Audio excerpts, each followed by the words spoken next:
suivez Yegle TV. Merci de nous accueillir chez vous. Bienvenue à l'actualité nationale et internationale. Bonsoir. Karim Wade comme Khalifa Sall ont déposé un recours au greffe du Conseil constitutionnel ce mercredi. Ils contestent ainsi le rejet de leur candidature.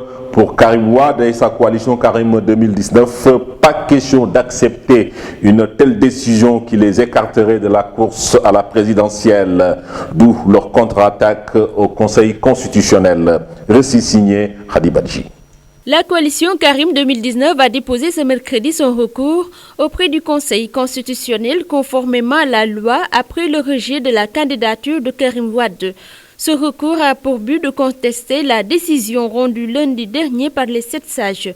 Par ailleurs, la coalition Karim 2019 ne compte pas laisser Macky Sall le soin de dicter sa loi en imposant des personnes avec qui il veut compétir à la présidentielle de 2019. Fort de ce constat, Karim Wade et Khalifa Sall ont décidé d'utiliser toutes les voies de recours pour contester le rejet de leurs candidatures respectives. En 2009, Diamniadio n'était qu'une forêt peuplée de baobab. 10 ans après, exactement en 2019, il est devenu un pôle urbain érigé en ville, un pôle économique et administratif avec l'érection des bâtiments et autres édifices de dernière génération. À cela s'ajoutent des infrastructures et des réceptifs hôteliers. Diamniadio est aujourd'hui une ville lumière et imposante, une vraie cité qui impose le respect grâce à la vision d'un leadership éclairé d'un homme, Macky Sall. Je vous propose de suivre ce récit. Diamniadio, de la forêt au baobab, en une ville imposante et lumineuse. Diamniadio, jadis une forêt peuplée de baobab, est devenue une ville lumière et imposante à l'image de Las Vegas et de Salt Lake City aux États-Unis d'Amérique grâce à une vision futuriste et salvatrice d'un homme d'État, le président Macky Sall. En moins de 10 ans, cette lointaine banlieue de Dakar est devenue de nos jours une ville qui force le respect avec les réalisations et les édifices érigés sur place pour lui donner toute la splendeur qui la caractérise présentement. Devenue une ville nouvelle où actuellement tout le monde aimerait y posséder une propriété, Diamniadio aujourd'hui fait l'objet de tant de convoitises. De la construction du centre international de conférence Abdou Diouf en passant par l'érection de Dakar Arena aux sphères ministérielles à l'installation d'un hôtel 5 étoiles, le parc technologique, à la gare des gros porteurs à l'université Amadou Mahtar Mbow, et j'en passe, Diamniadio s'est transformé en une vitesse vertigineuse pour s'imposer en une ville du futur où l'accès est devenu plus facile avec l'autoroute à péage et dans 6 mois avec le train express régional. Il faut être un visionnaire pour pouvoir abattre une œuvre titanesque comme celle-ci. Transformer un endroit où en 2019 il n'y avait que des baobabs pour en faire pousser des immeubles flambant neufs et s'il vous plaît de dernière génération prenant en compte et adaptable aux exigences environnementales. Ériger Diamniadio en ville, c'est décongestionner Dakar qui étouffe depuis des années. Ensuite, permettre aux Sénégalais et en particulier les Dakarois de circuler et de vaquer à leurs occupations dans les meilleures conditions, le tout dans un confort avec les moyens de transport ultramodernes. De 2009 à 2019, exactement 10 ans, beaucoup d'eau a coulé sous le sol latéritique de Diamniadio, du ciment et du béton mélangé coulé dans les chantiers pour donner à cette bourgade toute la splendeur qui a fini de faire de lui une vraie ville moderne où rien n'est laissé au hasard. À la place des baobabs il y a quelques années, c'est des édifices et bâtiments qui se sont érigés là-bas, ayant une fière allure où Diamniadio est devenu de nos jours un endroit incontournable pour les promoteurs et autres sociétés immobilières qui veulent s'y installer coûte que coûte parce qu'étant un projet immobilier rentable. Diamniadio se modernise et aiguise bien des appétits. En 10 ans, cette forêt truffée de baobab est devenue une ville lumière et les années à venir, elle va inéluctablement s'imposer et accueillir d'autres innovations de taille où désormais on l'appellera Diamniadio Salt Lake City. Tout ça grâce à la vision prospective, à l'intelligence et à la témérité des élites sénégalaises. En politique, le président de la coalition Adiana réitère son compagnonnage avec le chef de l'État Macky Sall. Il a tenu ses propos lors de la visite qu'il a effectuée à la cité Aïnou Madi de Yeumbeul. Toutefois, il appelle tout le monde à se joindre à lui pour réélire le chef de l'État au premier tour au soir du 24 février. Suivons le président de la coalition Adiana Thierno Lo au micro de Mohamed Jean. Comme vous le savez, on soutient le président Macky Sall. Et nul n'en ignore, tout le monde le sait. On pouvait déclarer notre candidature et aller à la rencontre de la population pour réclamer la tête de ce pays.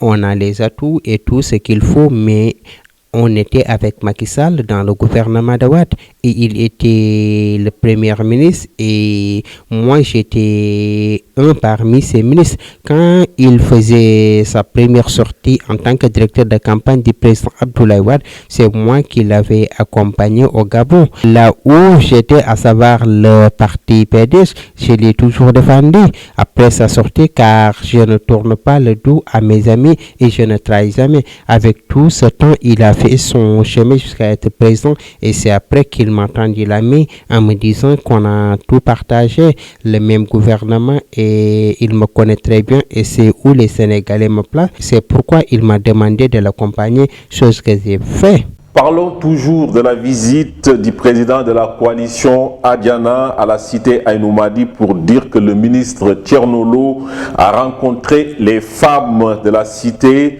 Celles-ci lui ont renouvelé leur soutien et leur engagement pour la réélection du candidat Macky Sall. Ainsi, ces femmes ont saisi cette occasion pour magnifier le geste du ministre Thierno qui ne cesse de les financer afin qu'elles soient autonomes.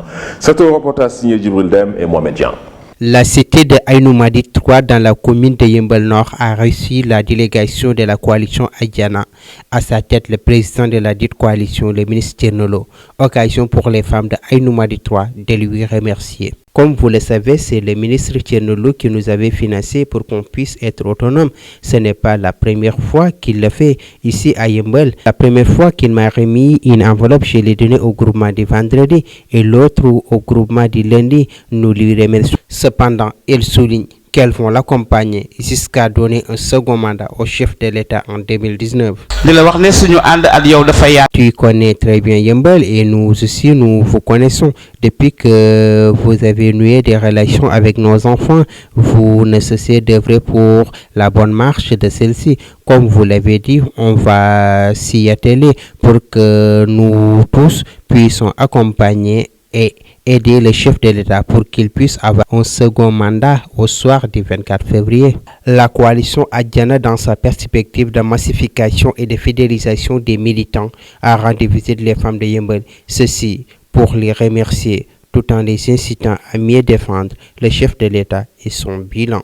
Pendant ce temps, le mouvement Bokodium de Guédiawaye demande l'érection d'un cimetière dans leur localité. Pour leur porte-parole du jour, Fatou Diop, il est temps que l'État leur vienne en aide afin de répondre à une vieille doléance. Suivons Fatou Diop au micro de Djibril Dem et de Amdi Moustapha Niang. Nous demandons au chef de l'État Macky Sall l'érection d'un cimetière à Guédiawaye, car on est obligé d'amener nos morts à Pékin ou à Yoff. On le soutient, il faut qu'il nous aide. Il faut aussi qu'il veille à notre sécurité. Les lampadaires ne fonctionnent plus ici.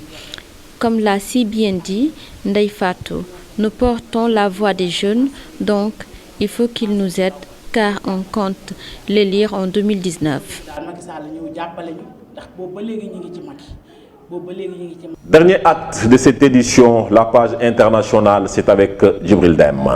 L'actualité internationale que nous commençons avec la Cour pénale internationale. Les juges de la Cour pénale internationale ont estimé ce mercredi 16 janvier que Laurent Gbagbo et Charles Blé Goudé devraient être libres, une décision qui intervient au lendemain de l'acquittement par la CPI de l'ex-président ivoirien et l'ancien leader des jeunes patriotiques, suivi de l'appel des procureurs de cette décision. Mais le juge-président a toutefois demandé au greffe de garantir le retour des accusés au siège de la CPI en cas de procès en appel. Au Kenya, la police assure que l'assaut des forces de l'ordre est désormais terminé à Nairobi, plus de 20 heures après que les rebelles islamistes Shabab ont attaqué un complexe hôtelier. Le président Uhuru Kenyatta a affirmé que tous les terroristes ont été éliminés. Le chef de l'État dit aussi que l'attaque a fait 14 morts et un nombre encore indéterminé de blessés. Plus de 700 civils ont été évacués. Et nous terminons l'actualité internationale en République démocratique du Congo avec plusieurs autres médias internationaux. RFI a rendu public les résultats d'une fuite de milliers de documents attribués de la commission électorale CENI et de la conférence épiscopale. Ces documents disent que Martin Fayulu aurait remporté l'élection présidentielle du 30 décembre. Contrairement aux résultats provisoires de la CENI qui donne Félix Tshisekedi vainqueur, ces révélations balayées dans le camp de Kabila par l'UDPS et le FCC. C'en est tout pour l'actualité internationale. Merci de nous avoir suivis. Excellente soirée.